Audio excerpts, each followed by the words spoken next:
Paul here. I'd like to thank our premier sponsor for this episode, Cisco Systems, building a bridge to possible in their newest platform to power an inclusive future for all. For more information, go to cisco.com. Hi, welcome to Business Brains on the Bottom Line. My name is Paul DeLegro, your host today, and my guest today is Mark Houpt from DataBank. Now, Mark, I was kind of going over your bio before the show, and pretty impressive. Over 25 years of experience in information technology, security technology, in a wide range of verticals, healthcare, higher education, obviously co-location facilities like yours, healthcare, the whole bit. So you've got a wide range. But the one that got me was you were a cryptologist in the U.S. Navy. Yes. What the heck is a cryptologist, by the way? Well, just by nature, if I tell you, I have to kill you. But since we're on Zoom, then I can't kill you, so I can tell you. How's that? Okay, that's great. So a cryptologist in the Navy is, when I was back in that time frame, was more of signals intelligence collection, electronic intelligence collection, and not only the collection of that, but the dissemination, the analysis of that.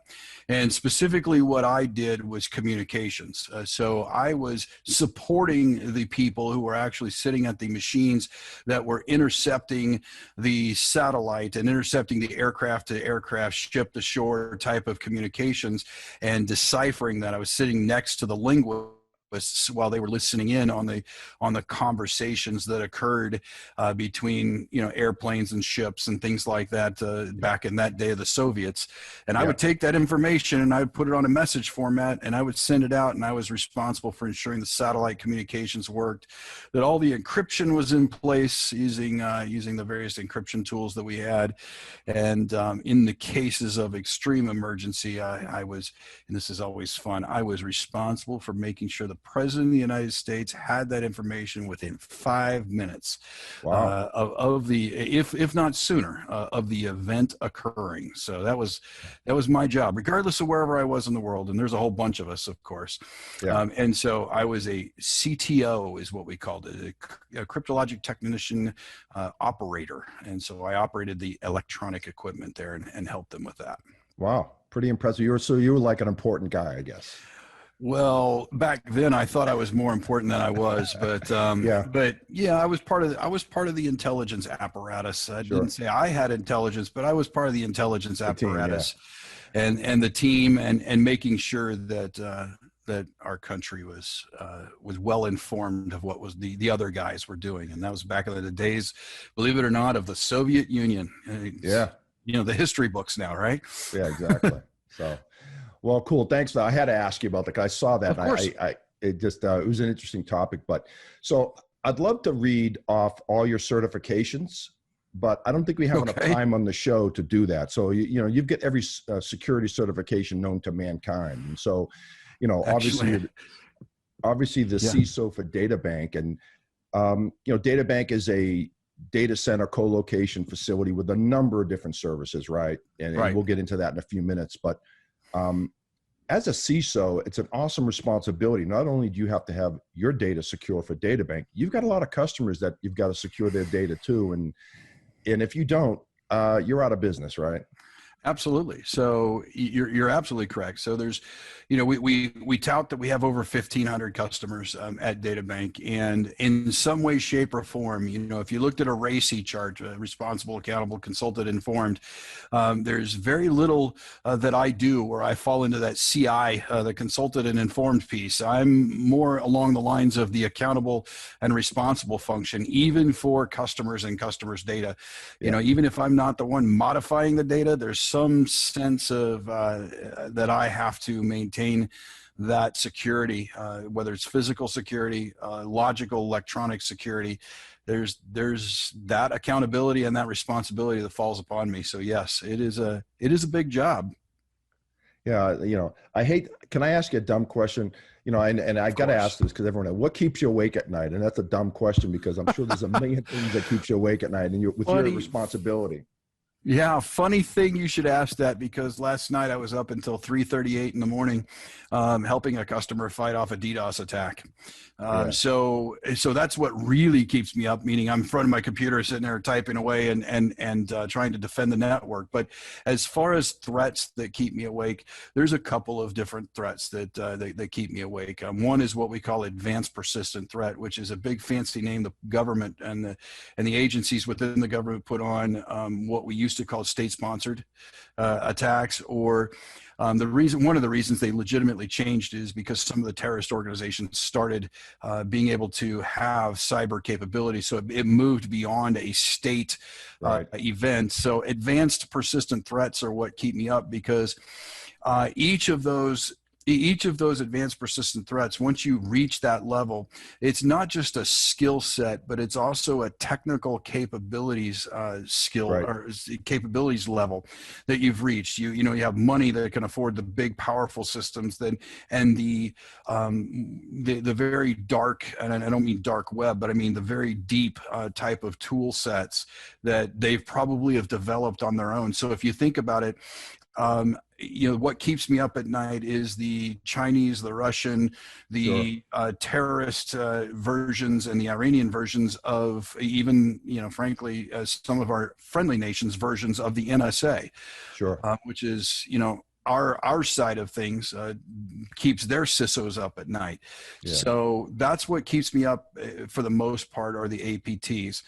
The next thing down is probably a data breach, where a customer truly loses data, where it's our responsibility, not their responsibility for it. So there's very clear demarcation points within a cloud environment or a colocation environment that we host, and if it's our responsibility, and let's just throw one out there that's probably least likely, but let's say some of our civil unrest that's going on in the country right now were to spill over and actually enter into one of our data centers and a server be stolen, that's totally on my organization.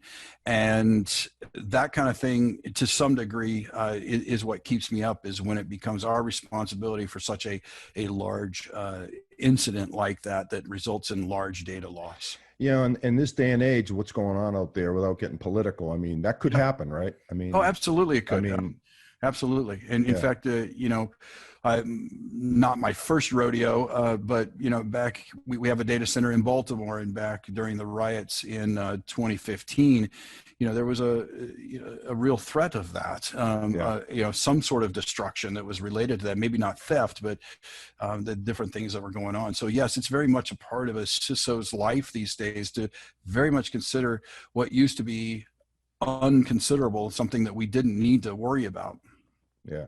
So one of the things I know about DataBank is kind of, obviously I'm familiar with you guys. We're partners with you guys, and you do a lot of Fed business. So, I mean, you have a lot of compliance issues that you guys have to be very well aware of, because when you're dealing with the federal government, obviously it has its challenges. It does. It does. I have found that the federal government has a very clear set of rules and a very clear unclear set of rules, and we must adhere to both of those. They also have a clear set of rules for how they treat their internal agencies, and a higher standard in some cases, or at least the punishments and the levies of challenges against those that violate those rules external to the agencies seem to be a little bit heavier. The scrutiny on those that are outside of the agencies in the civilian market that service the federal environments like FedRAMP and FISMA are much deeper. The scrutiny is much heavier on us to make sure that we are doing exactly what we're supposed to be doing. Yeah. So I would think that just as a company, that's got to give you a clear advantage over your competition, because not everyone is certified to do that. So if you could explain that a little bit, what the difference is. A lot of co-location facilities out there, but not all can do what you guys do. Right. So if you go out to the FedRAMP marketplace, we'll just use FedRAMP as an example, but there's a whole host of government certifications or requirements like FISMA, which is actual law. You've got ITAR, which is international trade in arms. You've got the Department of Defense that sets out a number of standards, but we'll use FedRAMP as an example. FedRAMP, you have a set of rules and a set of requirements that you have to follow, and you have to reauthorize, they call that, on an annual basis through multiple assessments. So it is a very stringent process, and there's only, last time I checked, there's only, less than a half a dozen data centers that provide the cloud services to the government that's authorized. Now, if you go out to fedramp.gov and you look at the marketplace, you're going to find over 200 services that are authorized. But if you dig down on those 200 services and you look, last time I checked, there were 5 data center providers. And I'm proud to say that all of them are, or pretty much household names, with the exception of DataBank. If you walked around the streets and you said AWS, people would probably know that, or said IBM, people would know that, or Microsoft. You couldn't say the same about DataBank, but yet we're playing in that league because AWS, Microsoft Azure, IBM, Rackspace, and DataBank are essentially the providers for that FedRAMP colocation and data center space, cloud space that's out there. And so we're playing in the big boys market, if you will, and we're playing quite well, as a matter of fact, as well. We have numerous clients and customers that are either FedRAMP authorized with an ATO, or they have secured themselves to that level in planning to be there, or the agencies have what they call leveraged the existing ATOs and said, hey, you can put the data, you can put that application out there inside of DataBank because they already have these ATOs over here. Yeah, and so, I gotta believe that helps you even in the commercial space where, they may not have need all those requirements, but it gives them comfort to know that, hey, if the federal government is doing business with them, it's got to be a good situation. Absolutely, and that is, there's a lot of companies that come to us for that exact reason. They will come to us and say, okay, we know you're FedRAMP, we know you can apply these things, we know you've passed the assessments, so I want all of those controls, but you don't obviously have to report that to the federal government. So we do numerous companies that have an abundance of business that's along those lines. Some of those companies, many of those companies are household names that I can't necessarily repeat here, but they're financial institutions, they're entertainment industry organizations that want to make sure that they are not part of a data breach. So they're stepping it up to the level in which the federal government is, because they can then demonstrate to insurance companies, they can demonstrate to court proceedings. In the case of a court case, they can present that to PCI DSS. They can present that to a multitude of different places and say, look, we've done our due diligence. We've gone above and beyond what industry standard asks by becoming what the federal government has. And therefore, even if a situation, a security incident or a breach exists, maybe not a pass, but we should at least be given some credit for the fact that we tried. Yeah, no doubt. No doubt. Well, hey, Mark, obviously there's a lot of colos out there. Explain to me and the audience the types of services that like you guys and to be fair, to keep this generic, other co-location facilities have, like, infrastructure as a service, backup as a service, DR as a service. So the people out there will understand it's not just colo, throw some gear in a rack and a cabinet and be done with it. Right. So yeah. So let's go ahead and start there. Co-location is pretty much that. Is a data center building that's a shared facility where multiple customers come in and they put a cage or a cabinet up. They put their own gear inside of that, but DataBank would provide the power, the ping, the pipe, the cooling systems, manage the environmental systems to make sure they all meet. And a lot of enterprise customers over the past 5 or 10 years have seen the advantage of moving outside inside of their own data center where they have these multi-million-dollar systems like UPS devices and generators that they have to maintain, moving that into a shared type of space like a data bank. So that's co-location service. And really, I boil that down to, we provide a floor space, a real estate space, and we provide the conditioning, if you will, that the building exists, and an internet connection if the customer desires. So then there's this whole thing they call cloud, and that's the thing that most people don't understand. And there's really three components underneath that cloud. And we start on the one that we don't do, and that's SaaS, or software as a service. That's the application that most people see up front, and those are the customers that we have. Our customers operate the SaaS environment, but the customers, in order to be secure and for DataBank to provide the cloud, what we do is we provide a platform as a service, which essentially means we provide the computing devices, the shared network, internet connections, and the operating system that those applications sit on, potentially the databases as well. And then on top of that, there's another layer called the infrastructure as a service. And in the infrastructure as a service, that is the shared network, and that is the hardware that the operating system and the application sits on. So if a customer comes in and says, I only want IaaS, the infrastructure as a service, then the customer is bringing their licenses for the Windows or the Linux operating system, or whatever device it is, and they're the ones that are running the virtual machine host and VMware or things along those lines. They're the ones, their people are running that. So we're just providing the hardware. Under the PaaS side of things, we take it to that next level where we're doing the licensing on the operating system. We're managing and maintaining and monitoring the virtual host behind that, and so on and so forth. So that's the big difference, and every company has to make a choice as to which level they want to go. Most companies will come in and they will choose the entire PaaS level, because that's where you're going to find that DataBank handles most of the security controls, up to about 80% of the security controls inside of NIST 853. We will handle at that level. Number one, so it removes headcount, or can remove headcount within the company, to having to deal with security controls, and also removes tooling, because we have that tooling the customers can sign up for. But it also, in the same vein, we're the ones that handle the day-to-day compute function of it. So we are the ones that have the systems administrators and the network administrators, and we could share that resource across the environment, and overall allow the company to focus on their business of providing whatever service they provide, and they can go about doing that themselves in a better way. So our purpose kind of fits in line with that, and that is to take the worry out of managing mission critical infrastructure. And so customer gets to choose how much worry we get to take on, but we could take on quite a bit of it.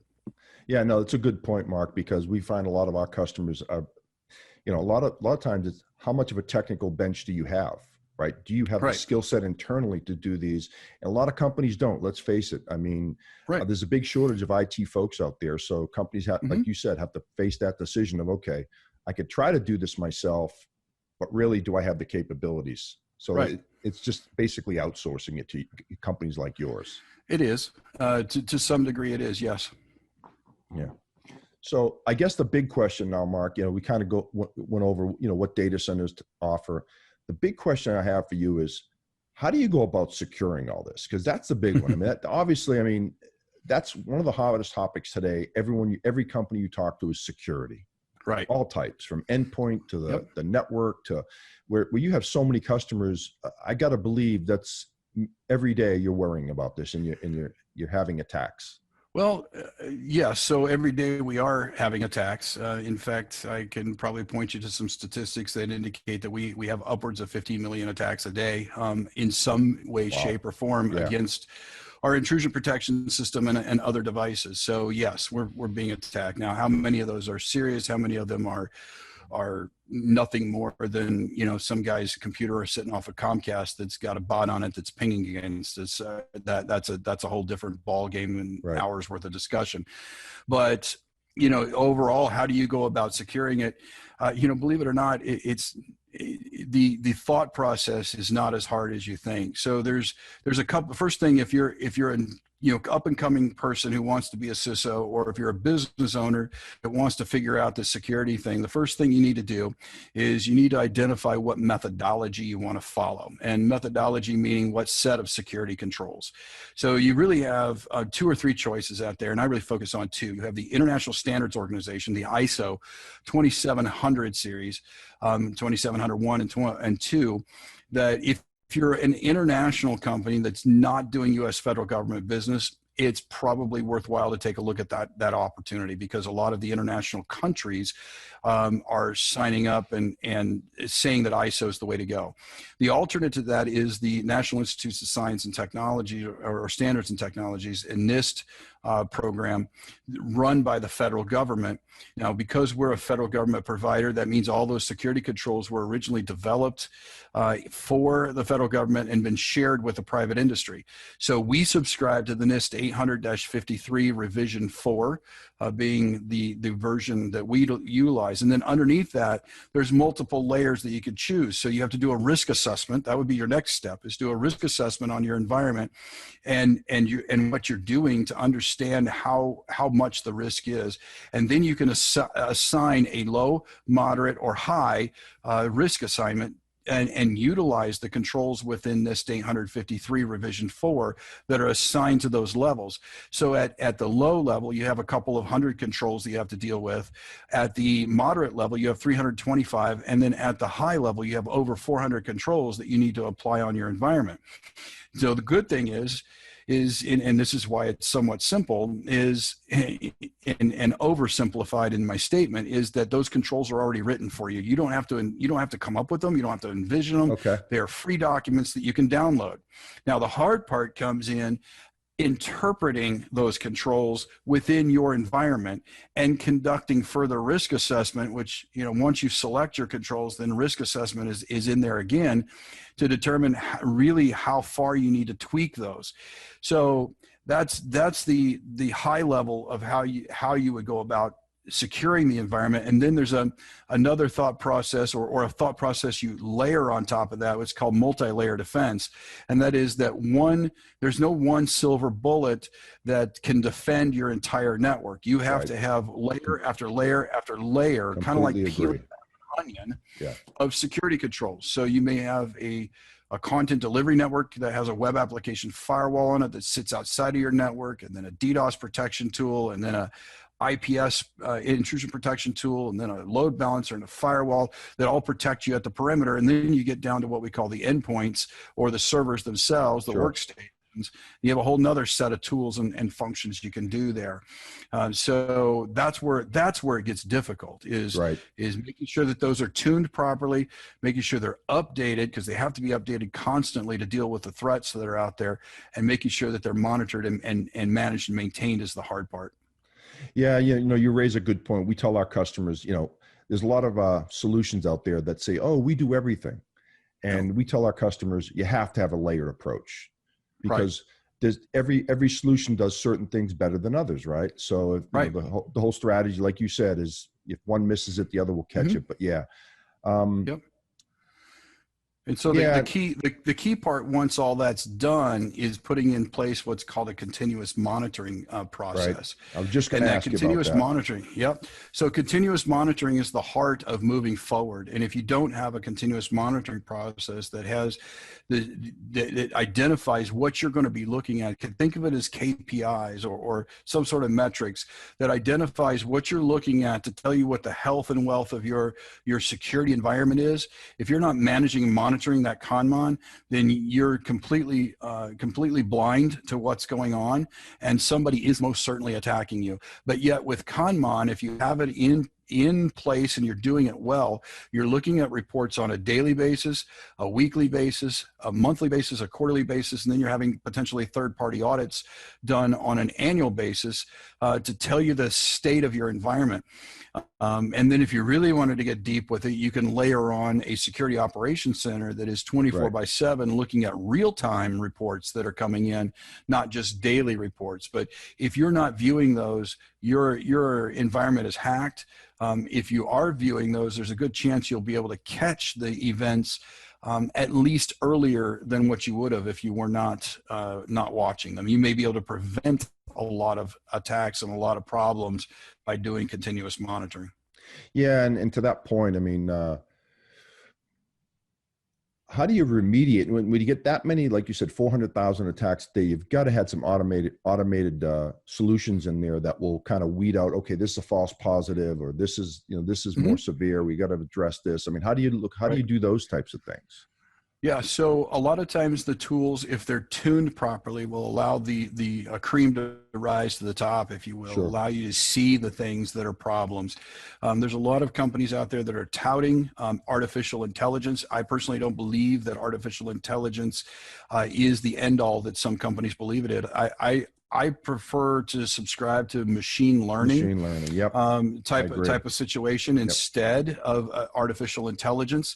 But the one thing that you cannot forget that I think a lot of CISOs do forget is they rely on these tools and they rely on automated configurations, but your most important asset is right here and the people that you hire.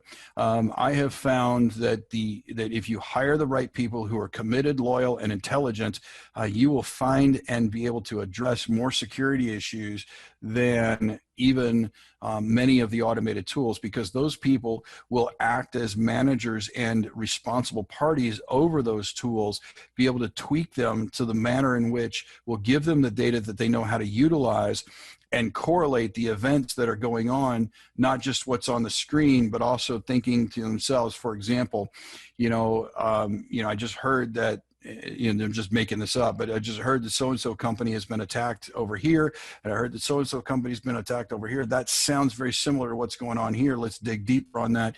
Whereas a machine learning or an AI type solution is blind to what's going on in these other two companies out here. So it's kind of like what happened with the United States prior to the September 11th attacks, is that we stopped relying on human intelligence to tell us what was going on in the field, and we relied upon all of our sensors, and we missed something as a result. Yeah. Crazy times. It's this continuous monitoring. So it's not a set it and forget it type thing. I think that's the mistake a lot of people make. We hear from our customers, well, we bought this tool. Well, if it's not configured correctly, and if it's not set up correctly, and you're not using it on a daily, because you should be in there every day. Someone should be in there every day. And I think that a lot of mistakes the companies that we see make is they don't have someone dedicated to this. That's correct. Yeah. So they don't have a professional at the CISO level who is accountable and responsible and directing a team, and they don't have security engineers and compliance engineers that are underneath the CISO who are paying attention. A lot of times what companies will do is they'll assign security as a collateral duty, or if they're in a company that does assign a CISO and they have a very short and small staff, and they expect that the CISO will do some sort of collateral duty assignments to a systems administrator or a network administrator, or even an application developer in order to affect security. Now, that can work within some constraints, but the reality is those people that you're assigning that to as a collateral duty, that's not what they came to work for.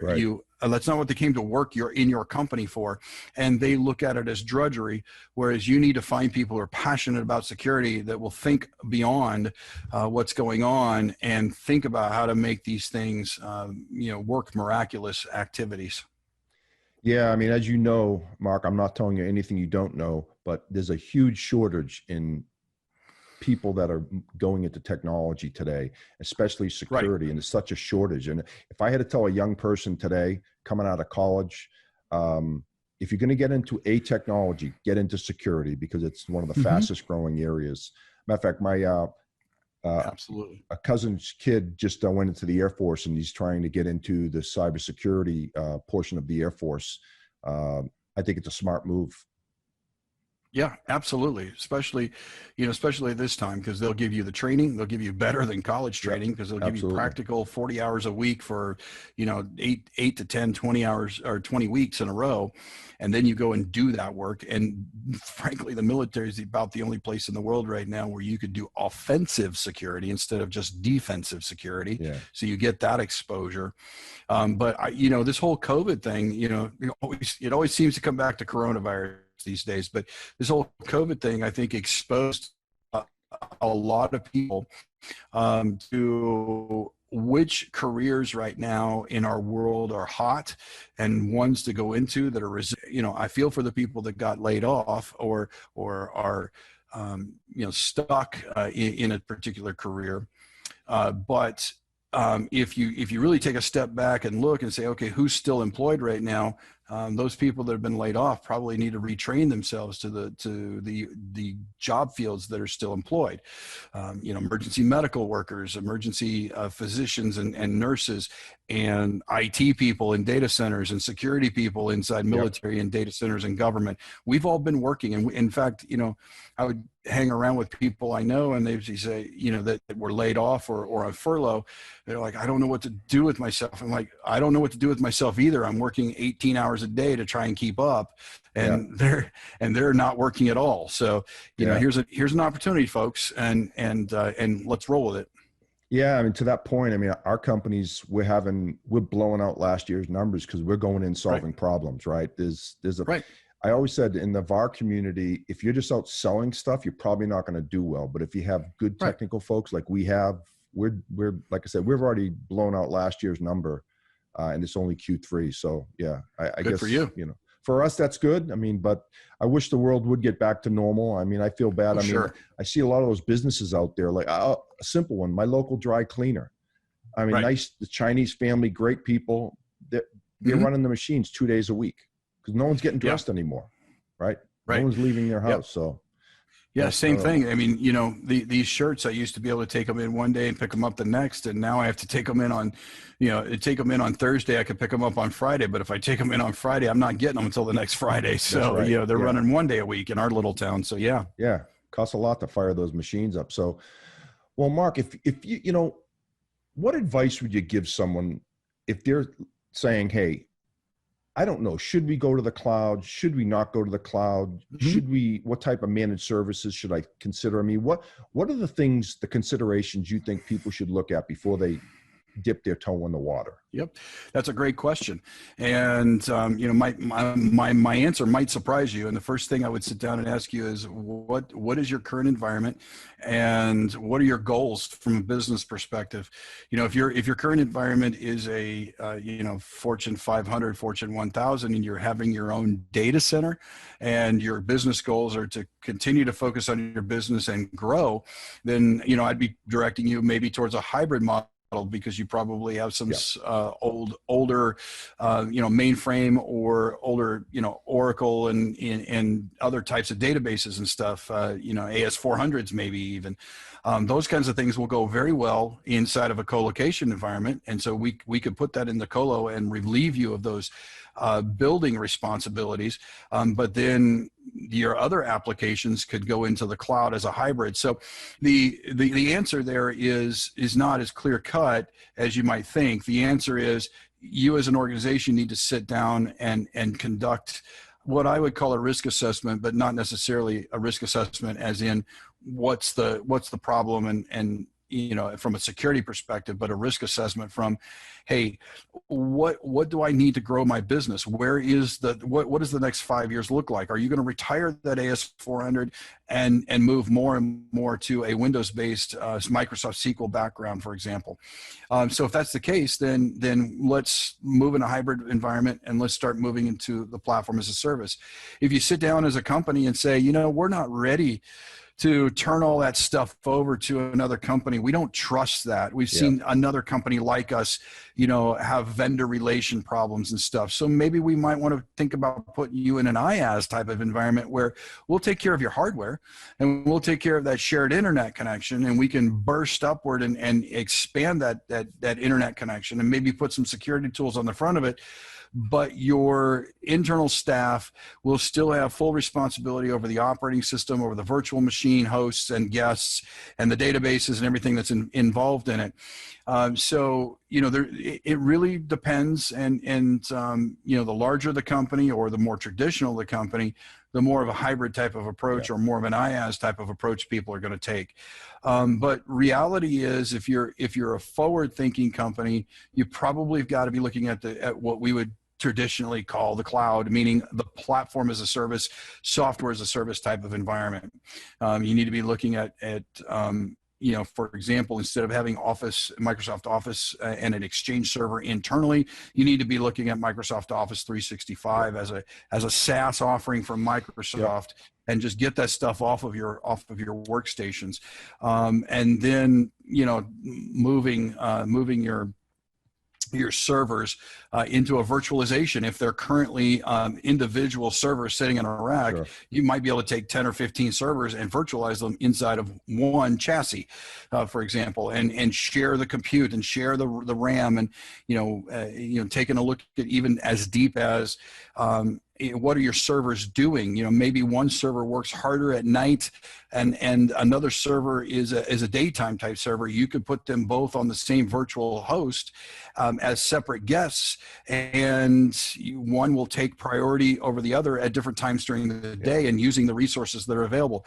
So in that type of traditional platform as a service type of environment. So you really have to probably sit down with a consultant that knows all these things, can evaluate your business, help you do a risk assessment, and place you in the right slot, if you will, or right couple of slots in that inside the cloud or the colocation environment. Yeah, no, and I completely agree with you, Mark, on that. I think the hybrid environment is the way to go. I think it would be naive to think that people are just going to wake up tomorrow and say, guess what, we're moving everything to the cloud. Financially, you couldn't do it. Right. And I think it's a transition, right? It's as they say, a transformation. Right. But, you know, you say that, but I guarantee you, you know, you're talking about your business hitting numbers for all year and better than, you know, in Q3 right now. You know, I'm not at liberty to discuss the numbers from DataBank, but I can tell you this much, that what we have seen since the beginning of COVID is a lot more inquiries about how to get things out of the on-prem data centers and into some version of the cloud, because people are realizing that them owning the real estate or them having to rent the real estate and lease the real estate is not the future. So if you haven't already started considering that, then that's what you do need to consider for the future. Yeah, and you know, to kind of pivot off of that, you know, I think cities like Chicago, New York, all the major cities, the commercial real estate industry is going to take a huge hit from this. To your point, if you think about it, if you're in New York City and you have a huge, you know, building that you're renting out, and you're realizing, wait a sec, I don't need all this space anymore. I can save a lot of money by getting rid of, you know, 50 floors, 20 floors, whatever the number is. And again, kind of the same for you with data centers. People, why should I be paying for all this when I can just outsource it? And it's a numbers game at that point, you know, Mark. I mean, as a sales guy, I mean, you've got to make a compelling financial argument along with the, you know, then there's the ease of use, manpower. There's a number of different parameters. So. Yes, absolutely. But I can definitely tell you without question that people are asking themselves those questions, and they are making moves in the direction that I described is the real estate piece. Awesome. Well, Mark, any other kind of topics that I missed today? I mean, I think we pretty much covered everything. Anything else you'd like to discuss? Feel free. I mean, you've got an open forum here, so. Okay. Well, my open forum is this. If you don't have a disaster recovery, business continuity of operations plan that has been tested and in place, now's the time to do it. And I certainly don't want to cross into, one group politically or another, but let's face it, the United States is going through an election. Every time we go through an election recently, there's some sort of turmoil, both from external and internal. In 2018, I can tell you unequivocally that there were external forces that ramped up DDoS attacks and things like that. So I'm strictly speaking from the IT side of things. If you are not prepared for the next 2 months, and we're recording this on September 2nd, so we literally have 2 months before November 3rd. If you are not prepared with a plan that has been not only a plan, but a plan that has been tested and understood by your teams, you need to do that now. And I was just on another webinar yesterday with a couple gentlemen, one of them from the federal government, the Department of Homeland Security's CISO agency, where that was our strong message. Get ready now, because the next 2 months could be, not saying they will be, but could be tough. And depending on, even depending on how things go, if there's turmoil on November 3 and there's not a clear winner, that toughness could extend, much as what we saw in 2000, right into December before a winner or a president is declared in that process. So we as IT professionals absolutely have to be prepared for that. I remember that well. The hanging Chad. Yep. That was the hanging Chad from Florida. Chad from Florida. Who gets it? Who gets it this year? Who's going to be who's going to be the thing that causes the court cases this year? So and who knows? Yeah, again, not picking a side. I mean, this election is not going to be decided November 4th. I can tell you that right now. No. But what we do have to watch out for is also election fraud. And I'm not talking again the politics here of mail in, mail not. I'm talking about the well-known hacking attempts that have been taking place against the electronic systems. I live in Illinois. It is well known and clear that in some of our elections in the past couple of years, that external forces have infiltrated those systems, and they may not have had an impact on the election because they were found out early enough, but there's plenty of documentation out there to support that those efforts are in place and have been successful in the past. So these kinds of things are going to impact us for quite some time in the next few months. So that's my big message right now is if you're not prepared, be prepared. It's funny. We talk to our customers all the time about putting a DR strategy together, and they think they have one. And then we say, have you ever tested it? And they're like, well, no. You should be testing it every quarter at least. Right. Right. In this environment, I would say every quarter, but certainly if you're not in tune with that, you should be doing it at least annually. I mean, you're not doing anything if you're not doing it at least annually. Well, cool. Well, Mark, before I sign off, I do want to compliment you on your haircut. Very nicely done. Absolutely. We're in sync. Like you said, I shaved. Like your hat too. Yeah, I get clean shaven. Yeah, it's my new look, So, but anyway, Mark, thank you very much for coming on today. Really enjoyed the conversation, and look forward to maybe having you on again. You never know. I am always here. Bring me on. We can talk about any of the topics in security you want to talk about. Awesome. Well, that's a wrap for Business Brains and the Bottom Line. This is Paul Delegro, and we will see you at the next episode.